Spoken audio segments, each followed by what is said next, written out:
everybody, this is Tracy here to recap. Welcome to Sweetie Pies Season 4, Episode 8, and this episode was titled Irreconcilable Differences.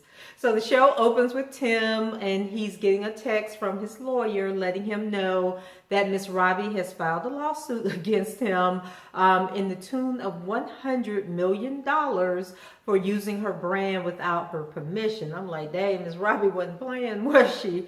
So Miss Robbie goes into one of the St. Louis restaurants, and I believe it was the Upper Crust, and she's on a rampage fussing about, how the place is dirty, how people aren't doing what they're supposed to do and be where they're supposed to be at. And so I guess this whole lawsuit thing with Tim is taking a toll on her as well. And so the cook at the restaurant where cousin Michelle works at asked about the lawsuit, and said that he's hearing that they're out of money and that the restaurants are going to close and all this other stuff. And so cousin Michelle tries to ensure him that, cousin Michelle tries to assure him that everything is okay and it's just a family dispute, but the restaurants aren't in jeopardy. But then another employee comes to her pretty much asking the same question. So she decides to get on the phone and call Tim and let Tim know, what's going on. And so Tim decides to come home to St. Louis to meet with the employees and let them, give them his side of the story and let them know that their jobs are not in jeopardy. Tim decides to meet with Charles because he says that Charles isn't online. He doesn't have like social media or anything, which I think is really odd in this day and age, but I guess Charles don't have time for the foolishness. So Tim doesn't seem to understand that working for a business doesn't give you legal entitlement to use their name. And so he's still on this trip about how he's opened all these restaurants and he's built the brand and all of this stuff, but he doesn't comprehend, I guess, that he doesn't own Sweetie Pie. So it doesn't matter how much work he's done for the company if legally he's not on those documents as a part owner or that he's entitled to some kind of equity out of that company. He really doesn't have a leg to stand on. And Charles is just as legally blind as Tim is because he thinks that what's Miss Robbie's is Tim's and what's Tim's is Miss Robbie's. And he says that Miss Robbie is like the big bad wolf, that she'll huff and she'll puff, but nobody really expects her to blow the house down. But I guess she's showing them otherwise this time around. So Tim is just talking like really crazy, and I'm thinking like the more he tries to defend himself and say what he thinks he's entitled to, the more I realize that Ms. Robbie was right by not making him a partner, because he really needs to take some business law classes to learn a few things about, owning a business and what is legally yours. And so, he seems to think that the restaurants are his and that Ms. Robbie just doesn't want him using the Sweetie Pie's name. And so he thinks that he can just change the names and that the restaurants will be him, but it's his, but it doesn't work that way, Tim. It really doesn't. Then you have Charles on the other hand, he's like a really emotional person, and he's just thinking about the health of the family, and he doesn't like the fighting. And then, especially when you talk about Andre having died like months earlier, before all this was going down. And so he just wants the family to be together and for them to work it out and everything go back to the way that it was. But unfortunately, until they resolve this matter, that's probably not going to happen. So Charles decides to call Linda and talk to her about the lawsuit. And, him and Linda, they think a lot alike, and she doesn't want him to take on this burden and, weigh himself down and just be worried about what's going on. And, she wants him to understand that at the end of the day, no matter what happens, that they're still going to be family and that family bond is still going to be there.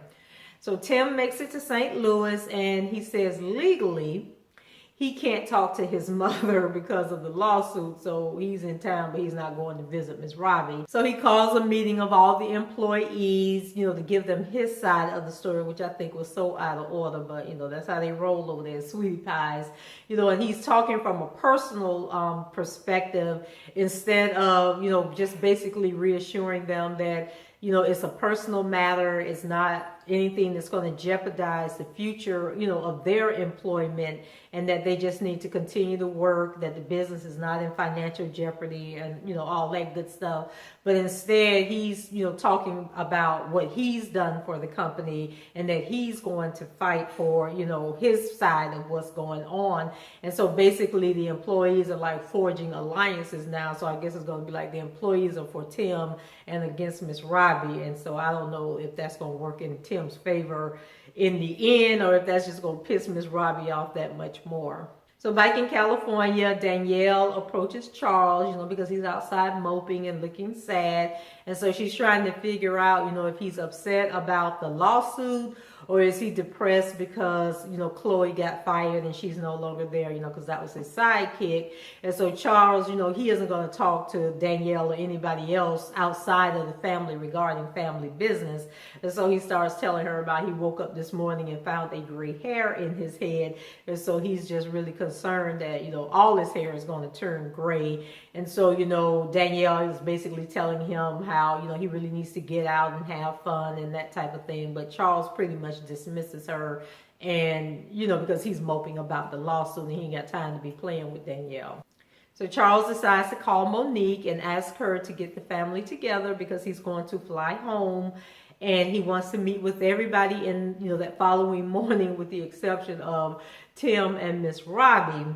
So when he arrives in St. Louis, he's at his mom's house, and he's trying to get this perspective of what everyone thinks, like what are their feelings on the situation. And so his dad says that, he has an issue with the way that Tim talks to Miss Robbie. And his mom, who is Miss Jan, she's basically like, it is business. Tim, shouldn't be going out opening the restaurants without permission from Miss Robbie, and that, he's pretty much out of order, and that, they're going to be a family regardless. Everybody keeps saying we're a family, and we're going to work this out. But she was pretty much from a business perspective that Tim is dead wrong. And then you have Linda, and she says that, she's just there to make sure that there's no casualties or anybody injured on the battlefield. So I guess she's just going to be the peacemaker in the group. And then Monique says that she sees both sides of the story, and that if it wasn't for Miss Robbie, there would be no Sweetie Pies, and that if it wasn't for Tim, the branding of Sweetie Pies would not have reached millions of people, because I think it was Tim's idea for them to even do the show on the OWN network, the whole reality TV show. And so it was that popularity that allowed them to expand into these different markets. But what they all seem to be missing is that people work for companies, and technically all of them sitting in that room are employees of Sweetie Pies.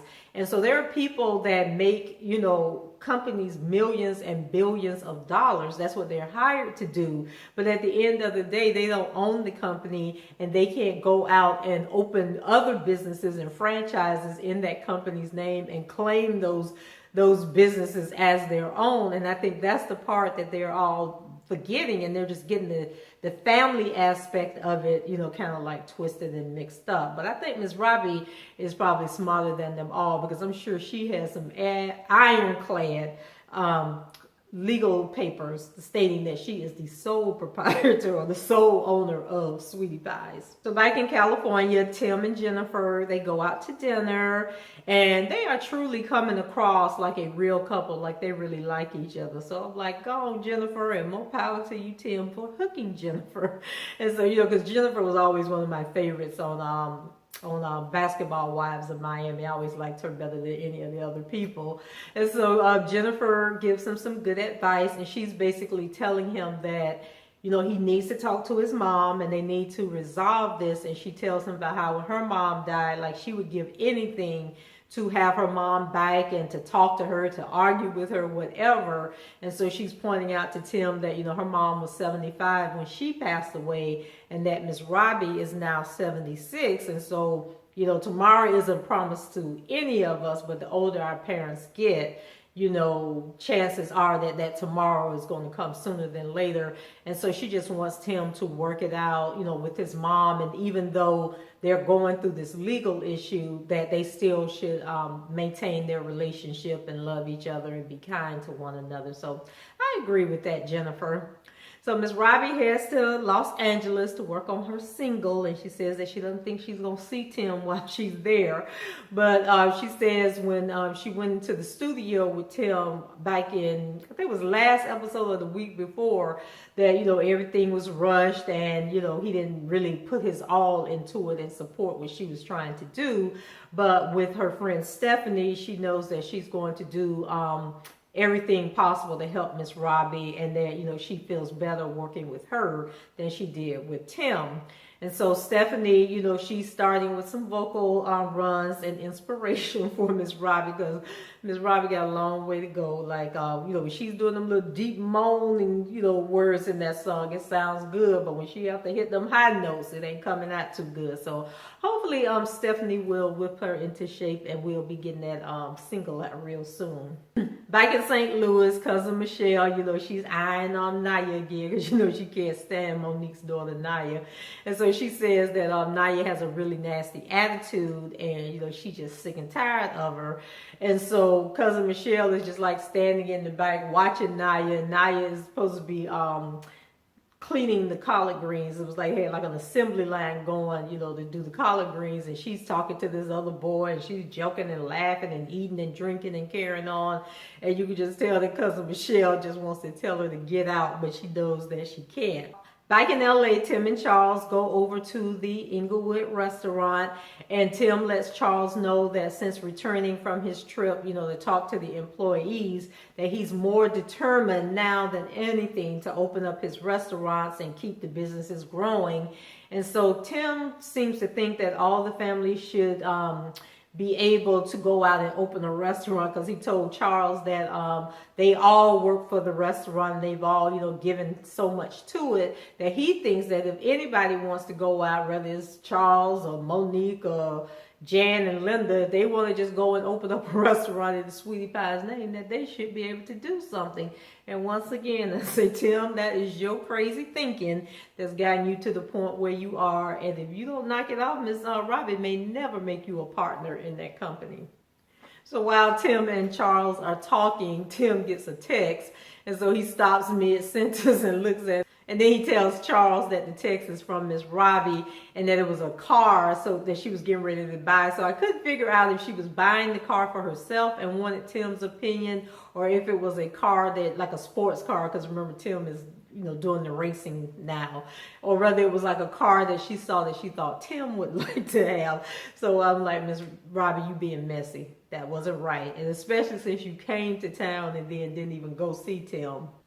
So then we move over to the TJ's restaurant, and Chef Clark, she's feeling great relief now that Chloe is gone. The atmosphere is just a little thinner and freer, and so she can actually teach the employees, the recipes and how to be consistent, and just all things that she had been wanting to put into place.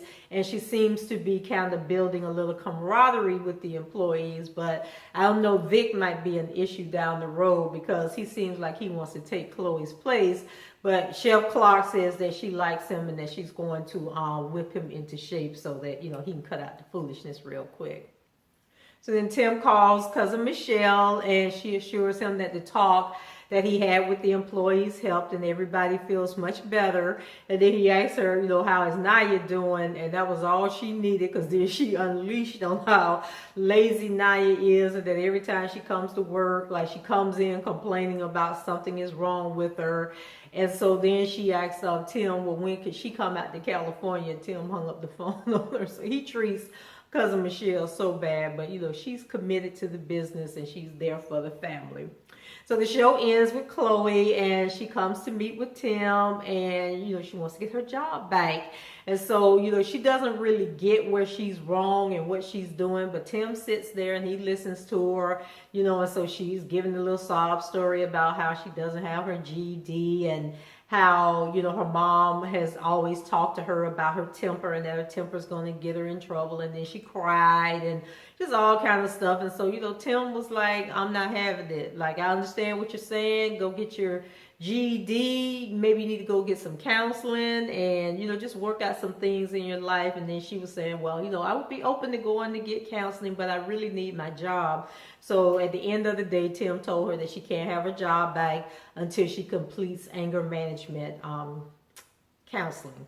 And so that's where they left that. And so I think she does get the counseling, because in the previews for next week, she does come in and she seems to be happier and a much better space in her life. So what do you think? Can Chloe fix her anger issues and become a better person? And will Miss Robbie and Tim survive this lawsuit that's going on? Let me know what you think below in the comments. And don't forget to rate the video and subscribe to the channel if you haven't done so already. So until the next time, take care.